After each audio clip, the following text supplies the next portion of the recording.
നമസ്കാരം.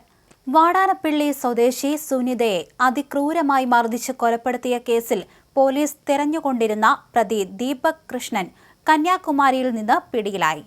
ബംഗളൂരുവിൽ തെരുവുനായ്ക്കളെ സംരക്ഷിക്കുന്ന ഷെൽട്ടർ ഹോം നടത്തിവന്നിരുന്ന ഇയാൾ മലയാളിയാണ്. ഷെൽട്ടർ ഹോമിൽ മറ്റ് 2 യുവതികളോടൊപ്പം ജോലിക്കെത്തിയ സുനിതയെ ലൈംഗിക അതിക്രമം തടഞ്ഞപ്പോഴാണ് അതിക്രൂരമായി കൊലപ്പെടുത്തിയത്. അതും അതിക്രൂരമായി മർദ്ദിച്ച്. നായ്ക്കളെ പരിചരിക്കാൻ ബംഗളൂരുവിലേക്ക് ജോലിക്ക് പോയ യുവതിക്ക് നേരെ ഈ മാസം 3-നാണ് ആക്രമണമുണ്ടായത്. ജോലിക്കായി മറ്റ് 2 പേർക്കൊപ്പമാണ് യുവതി ബംഗളൂരുവിലേക്ക് പോയത്. ബംഗളൂരുവിൽ ദീപകിന്റെ വീട്ടിലേക്ക് നായ്ക്കളെ നോക്കാൻ പോയപ്പോഴാണ് യുവതിക്ക് നേരെ ലൈംഗിക അതിക്രമം ഉണ്ടായത്. അക്രമം ചെറുത്ത യുവതിയുടെ തലയ്ക്കും കഴുത്തിനും ദീപക് ക്രൂരമായി മർദ്ദിക്കുകയായിരുന്നു. ആക്രമണത്തിൽ യുവതിയുടെ തലച്ചോറിനുൾപ്പെടെ ക്ഷതം സംഭവിച്ചിട്ടുണ്ട്.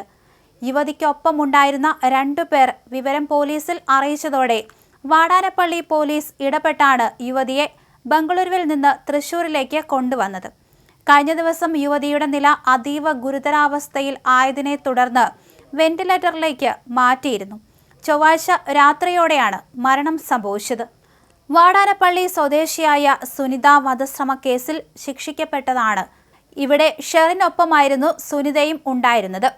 ജയിലിൽ മറ്റു തടവുകാർക്കുള്ള സൗകര്യമായിരുന്നില്ല ഷെറിനുള്ളതെന്നാണ് സുനിത 2025-ൽ ആരോപിച്ചത്.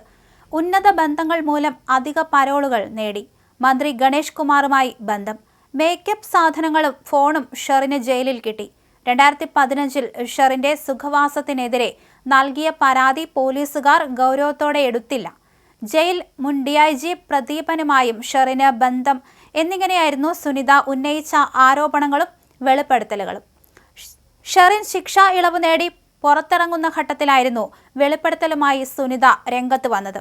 ഈ പശ്ചാത്തലത്തിൽ യുവതിയുടെ കൊലപാതകത്തിൽ ദുരൂഹത എന്നാരോപിച്ചുകൊണ്ട് മാധ്യമപ്രവർത്തകൻ അനിൽ നമ്പ്യാർ ഫേസ്ബുക്കിൽ ഇട്ട ഒരു കുറിപ്പും ചർച്ചയായി മാറിയിരുന്നു. ആ കുറിപ്പ് ഇങ്ങനെയാണ്: തെരുവ് നായ്ക്കളുടെ കൂട്ടുകാരിയും സംരക്ഷകയുമായിരുന്നു യുവതി. അവർ താമസിച്ചിരുന്ന വാടക വീട്ടിൽ തെരുവ് നായ്ക്കളുടെ ഒരു പട തന്നെ ഉണ്ടായിരുന്നു. മനുഷ്യനെ മാത്രമല്ല മൃഗങ്ങളെയും സ്നേഹിച്ചിരുന്ന യുവതി ഒരു ആക്ടിവിസ്റ്റ് കൂടിയായിരുന്നു. മുഖം നോക്കാതെ പ്രതികരിക്കാനുള്ള തന്റേടത്തമുണ്ടായിരുന്നു. ബംഗളൂരുവിൽ കഴിഞ്ഞ ദിവസം ഒരു മലയാളിയുടെ ലൈംഗികാതിക്രമത്തെ ചെറുക്കുന്നതിനിടയിൽ ക്രൂരമായ മർദ്ദനം ഏറ്റിട്ടാണ് യുവതി കൊല്ലപ്പെട്ടത്. യുവതിയുടെ കൊലപാതകത്തിൽ ദുരൂഹതയുണ്ട്. പ്രതിയെ കർണാടക പോലീസ് വേണ്ട രീതിയിൽ ചോദ്യം ചെയ്യണം. ഒരു അഭിമുഖത്തിന്റെ പേരിൽ വേട്ടയാടപ്പെട്ട യുവതിയോട് പകയും വൈരാഗ്യവുമുള്ള പലരുമുണ്ട്. അതിൽ ഷെറിനുണ്ട്, രാഷ്ട്രീയ നേതാവുണ്ട്, ജയിൽ മുൻ DIG ഉണ്ട്. സത്യം പുറത്തു വരണം. കേരളത്തിലെ പുതിയ സർക്കാർ ഇക്കാര്യത്തിൽ പ്രത്യേക താൽപര്യമെടുക്കണമെന്ന് അപേക്ഷിക്കുന്നു. ആ കുറിപ്പ് ഇങ്ങനെയായിരുന്നു.